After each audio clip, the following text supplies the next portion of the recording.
Hello दोस्तों, आपके सामने मैं कौशिक गोस्वामी, चार्टर्ड अकाउंटेंट। आज जो बजट था, बजट के बारे में कुछ गपशप करते हैं। आज का जो बजट था वो सबसे हमारे जो फाइनेंस मिनिस्टर है, वो जो प्राइम मिनिस्टर का विज़न है शायद, उस हिसाब से चल रहे थे फाइनेंस मिनिस्टर। कुछ बातें हमें पता ही थी क्योंकि इंटरिम बजट है तो कुछ ज़्यादा इसमें आने की कुछ अपेक्षाएँ नहीं थी। तो उसी हिसाब से मैं बताना चाहता हूँ, जो इनकम टैक्स पेयर है और तो जीएसटी डीलर है, आपके लिए बजट में कुछ भी नहीं है, तो ना आपको घबराने की ज़रूरत है, ना खुश होने की ज़रूरत है। शायद जुलाई में कुछ पूरा बजट आएगा तब हमारे लिए कुछ ना कुछ उसमें हो सकता है। तो ये बजट शायद सरकार की अपनी उपलब्धियाँ गिनाने के लिए, जो 5 साल में उसने जो वायदे किए थे, वो कहाँ पर पहुँचे, उनके लिए थी। पर हाँ, छोटी-छोटी, बड़ी-बड़ी बातें तो कुछ है, तो हम लोग यहाँ पर डिस्कशन करेंगे। एक जो बात हुई है कि गरीबों को जो आवास योजना है, वो they are just about to touch 3 crore, जो उनका टारगेट था 3 करोड़ आवास बनाना, वो पूरा होने जा रहा है और नेक्स्ट 5 साल में और 2 करोड़ आवास योजना लाने वाले हैं, जिससे गरीबों को फ़ायदा हो। सरकार ने वो भी बताया कि 80 करोड़ गरीब से उनको जो राशन, फ्री राशन दिया जा रहा है, वो स्कीम अभी चल रही है, तो उनकी वो एक बड़ी उपलब्धि है। एक अच्छा जो वुमन के लिए क्या है कि सर्वाइकल कैंसर के लिए वैक्सीनेशन 9 से 14 साल के गर्ल्स को अर्ली एज में ही करवा दिया जाए, ताकि उनका कैंसर के लिए उनको वहीं पर रोक दिया जाए, तो आगे आके उनको तकलीफ ना हो।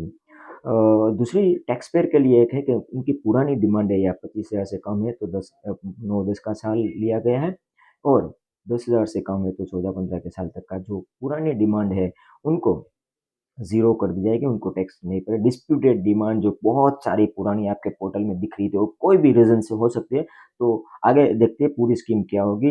बजट पेपर साथ में आएँगे तब स्टडी करने के बाद पता है, पर वो एक स्टेप है कि पुराने जितने भी डिस्प्यूट है, ये गवर्नमेंट को अभी कैरी ऑन नहीं करने हैं, ताकि जो एडमिनिस्ट्रेटिव कंप्लायंस वो बर्डन है, वो कम किया जा सके। उसी हिसाब से एक जो हमारे प्राइम मिनिस्टर ने अनाउंसमेंट किया था at the time of Ram जन्मभूमि का जो शिलान्यास, प्राण प्रतिष्ठा किया तब, कि 1 करोड़ लोगों के घर पे रूफ़टॉप होना चाहिए। तो वही स्कीम यहाँ पर लेके आए हैं गवर्नमेंट, कि 1 करोड़ लाभार्थियों को रूफ़टॉप की जो भी फैसिलिटी स्कीम दी जाएगी, जिससे उनको 15,000 से 16,000 तक का फ़ायदा हो सके। फार्मर के लिए भी बहुत लुभावनी या तो जो उनकी उपलब्धियाँ थी उनके बारे में बताया गया। फिशरीज़ डिपार्टमेंट जो लास्ट ईयर नया हुआ था, उनको फाइनेंस और फंडिंग का एक अलग से ज़्यादा फंडिंग दी जाएगी।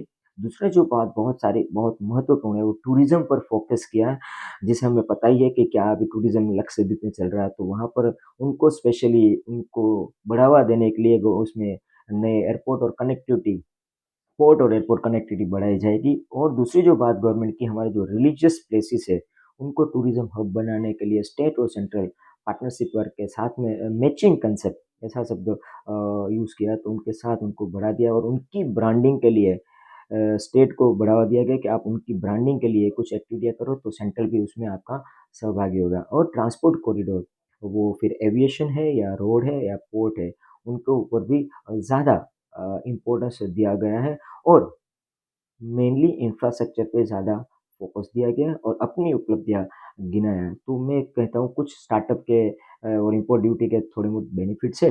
बाकी शायद ये बजट आम आदमी के लिए, या तो टैक्स पेयर जिसे हम कहते हैं, उनका आभार दर्शन ज़रूर किया है कि we are the thankful to the all tax payer for making their responsibility.